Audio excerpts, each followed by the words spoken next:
வணக்கம் ஃப்ரெண்ட்ஸ், இன்றைக்கி நம்ம சேனலில் என்ன ரெசிபி செய்ய போகிறோம்னா கிறிஸ்பியான தேன் முட்டை.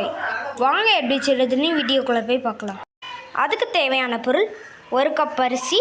1 கப் அரிசிக்கு 1/4 கப் உளுந்து எடுத்துக்கோங்க. 1/2 கப் சீனி, கேசரி பவுடர். வாங்க எப்படி செய்கிறதுன்னு வீடியோக்குள்ளே போய் பார்க்கலாம். நம்ம எடுத்து வச்சுருக்கிற அரிசி உளுந்தையும் 4 மணி நேரம் நல்லா ஊற வச்சு எட்டு வரலாம். இப்போ 4 மணி நேரம் நல்லா ஊற வச்சு எட்டு வந்தாச்சு. இது மிக்ஸி ஜாரில்குள்ளே போட்டு இட்லி மாவு பதத்துக்கு அரைச்சி எடுத்துக்கலாம். அடுப்பில் ஒரு பேன் எடுத்து வச்சுக்கோங்க. நம்ம எடுத்து வச்சுருக்கிற 1 கப் சீனி அதுக்குள்ளே போட்டுக்கலாம். 1/2 கப் தண்ணி அதில் ஊற்றிக்கோங்க. ஒரு கம்பி பதத்துக்கு வரணும். ஒரு கம்பி பதத்துக்கு வந்துட்டு இப்போ நம்ம ஸ்டவ் ஆஃப் பண்ணிக்கலாம். இது நல்லா உரையாமல் இருக்கிறதுக்கு 2 சொட்டு எலுமிச்சை சாறை போட்டுக்கலாம். அதை நம்ம இறக்கி வச்சிடலாம். இப்போ நம்ம அரைச்சி எடுத்தாச்சு. அது ஒரு பவுல்